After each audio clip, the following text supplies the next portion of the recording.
दोस्तों नमस्कार, आप सभी का हमारे यूट्यूब चैनल पर स्वागत है। आप लोग क्लास 12th बायोलॉजी स्टूडेंट हैं और 2024 में बोर्ड परीक्षा देने वाले हैं।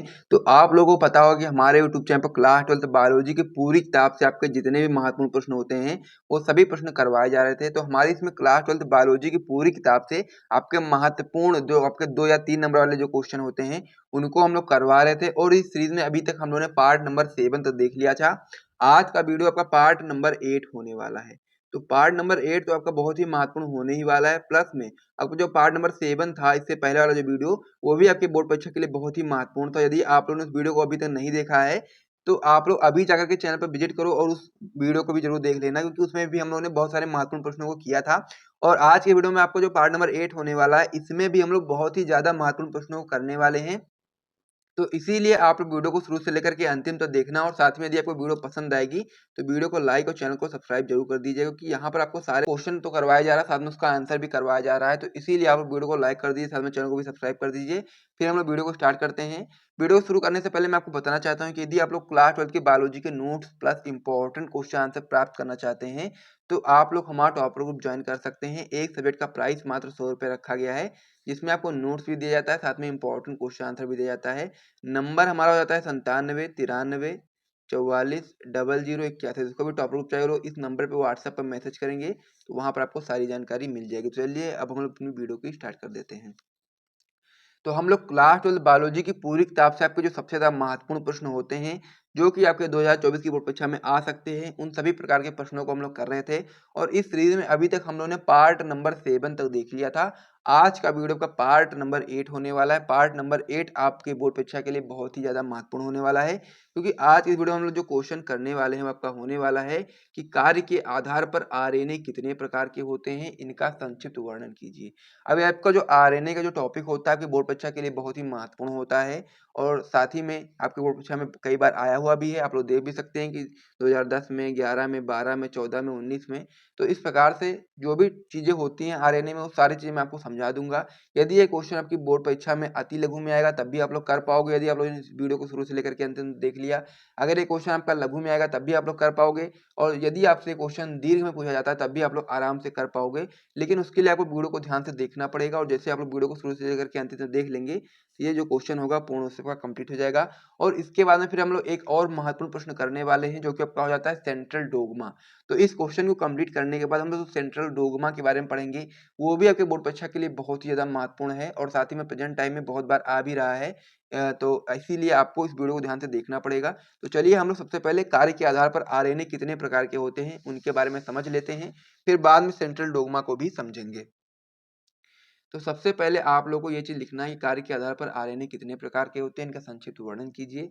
ये आपका जो क्वेश्चन होता है वेरी इंपॉर्टेंट क्वेश्चन होता है। तो सबसे पहले आप लोग इसको अपनी कॉपी में नोट कर लीजिए। फिर आप लोग उत्तर में बताओगे कि भौतिक लक्षणों तथा कार्यों के आधार पर जो आपका आरएनए होता है वो निम्न दो वर्गों में रखा जा सकता है। यानी कि जो आपका आरएनए होता है उसको हम लोग दो वर्गों में रखते हैं।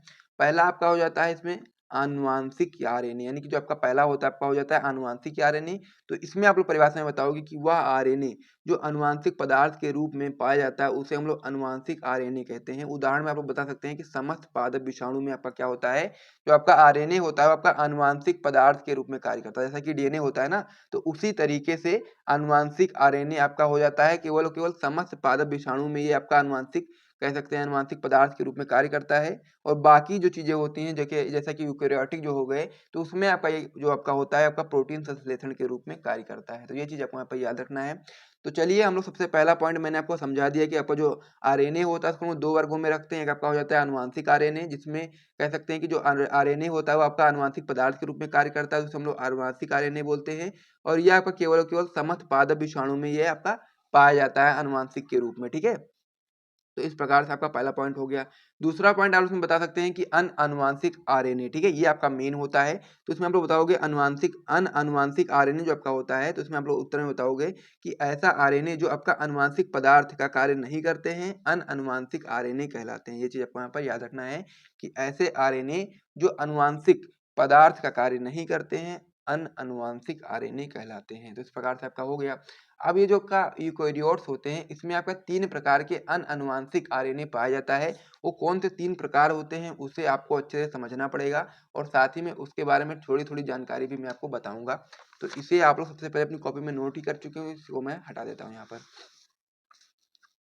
तो अब हम लोग इसमें पढ़ेंगे कि यूकेरियोट्स में जो आपके 3 प्रकार का अनुवांशिक आरएनए पाया जाता है। इसमें आपका पहला हो जाता है संदेशवाहक आरएनए, जिसे हम लोग शॉर्ट फॉर्म में एमआरएनए बोलते हैं। तो संदेशवाहक आरएनए जो आपका होता है, इसको क्या होता है ये समझते हैं।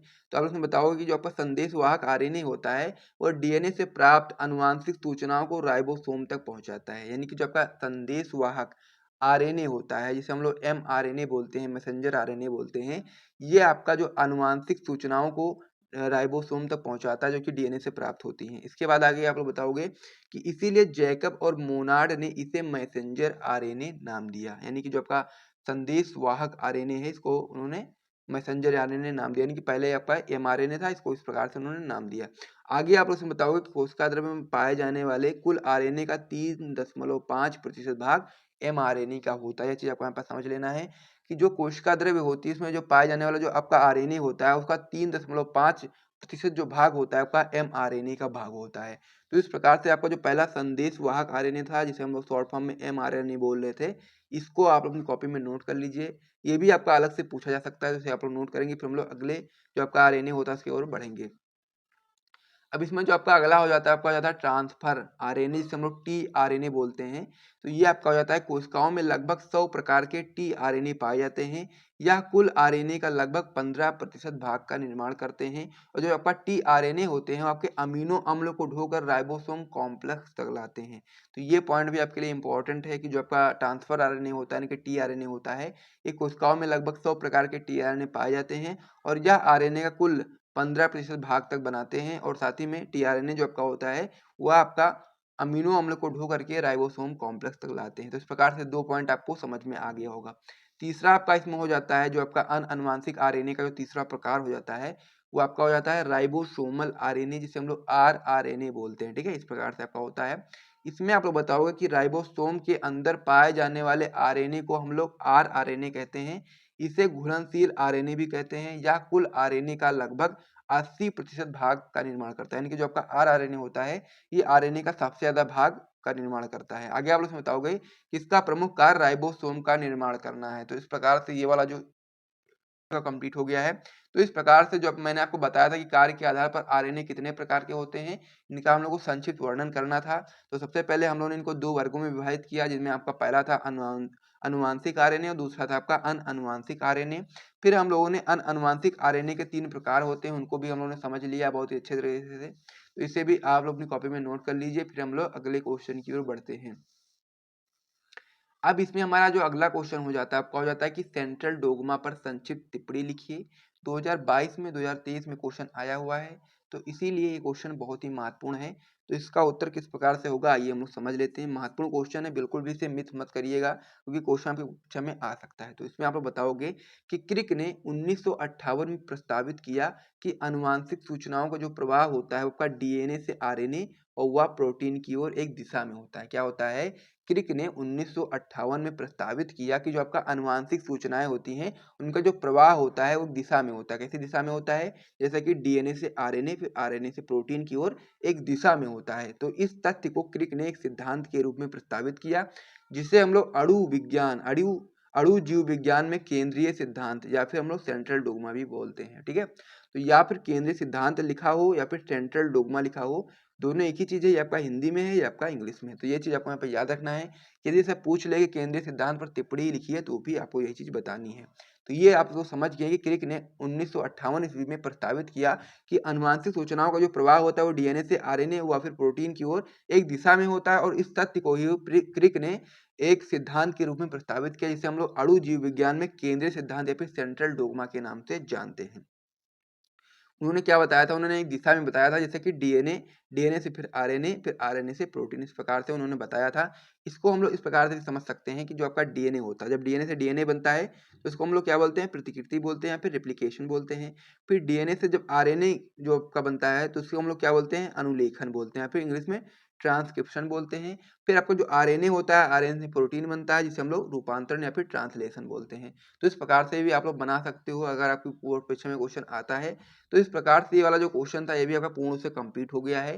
तो ये वाला क्वेश्चन भी आप लोग अपनी कॉपी में जल्दी से नोट कर लीजिए और साथ ही में यदि आपको यहाँ से वीडियो पसंद आया है तो वीडियो को लाइक कर दीजिए। आज की वीडियो हम लोगों ने 2 महत्वपूर्ण प्रश्नों को किया और दोनों आपके बोर्ड परीक्षा के लिए बहुत ही महत्वपूर्ण थे। तो दोनों प्रश्नों को आप लोग सबसे पहले तैयार करेंगे। पहला क्वेश्चन आपका था कि कार्य के आधार पर आरएनए कितने प्रकार के होते हैं, इनका संक्षिप्त वर्णन कीजिए। तो इसको मैंने आपको अच्छे से समझाया और दूसरा प्रश्न आपका इसमें था कि सेंट्रल डोग्मा पर टिप्पणी लिखिए। तो दोनों क्वेश्चन महत्वपूर्ण थे, तो दोनों को याद कर लीजिए आप अभी के अभी। फिर हम लोग वीडियो समाप्त करते हैं, मिलते हैं नेक्स्ट वीडियो में, तब तक के लिए जय हिंद।